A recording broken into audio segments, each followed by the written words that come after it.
What the is going on? They're taking our hard drives. Is it Neil's story? They've got a warrant to search the hard drives. Is this for real? All right, back off. Everybody just cooperate. My passwords and I don't need your password. That's a comfort. Welcome to the first video installment of PCG's Tech Tip Tuesdays.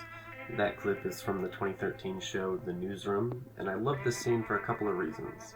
The first of which is because of just how real that feeling is when someone realizes that their password and Windows file permissions can be bypassed so easily, in the wrong or right hands. The second reason is because, as an IT professional, I enjoy educating users about the devices and systems they use every day, and it's always fun to pull out a party trick or two to demonstrate.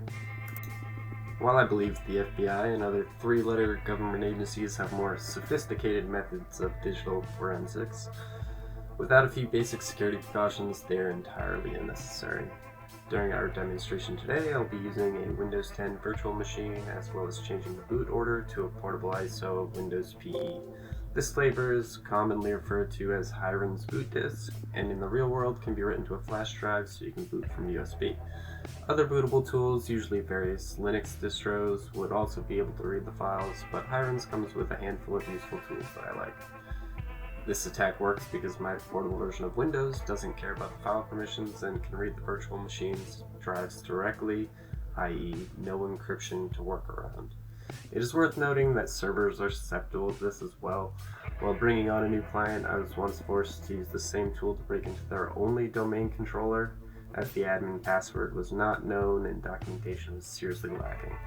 While a bit nerve-wracking, the process was still the same, and I was lucky the server's RAID array was configured with the onboard controller and had not been encrypted, which would have forced us to rebuild their entire network of Windows devices. Responsible security practices require proper documentation.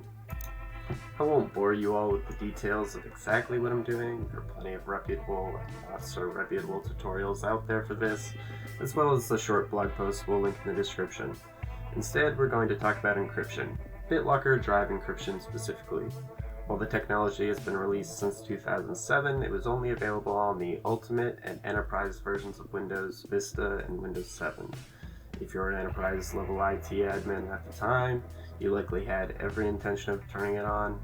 Might be a little generous there, but you also had to convince management that it was worth it, and this was long before the catastrophes of ransomware came in the mid-2010s. With Windows 8, it was included in the Pro versions, and finally with Windows 10, it began to be included in the education version of Windows 2.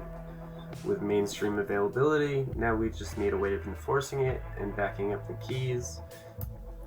If it is just for a personal device, you may feel comfortable just printing it out. Please don't tape it to the bottom of your laptop or keyboard, kind of defeats the purpose, or storing it in a secure password manager like Keeper or LastPass.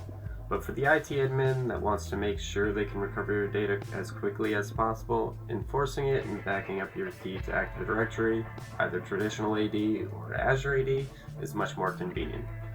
Backing up keys is important because without the 48-digit key, if I send your laptop off for motherboard replacement under warranty, I would likely have to reinstall Windows from scratch.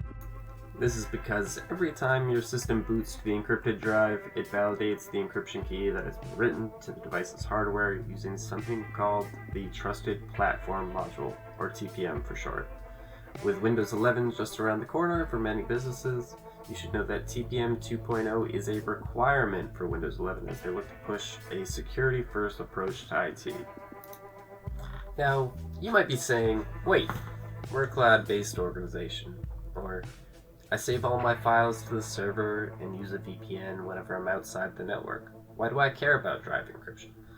Well, as I demonstrate here, you may use OneDrive or another cloud service for files, but many of them are cached locally on your PC. And to be honest, the first spot I'm checking for more valuable information is your browser.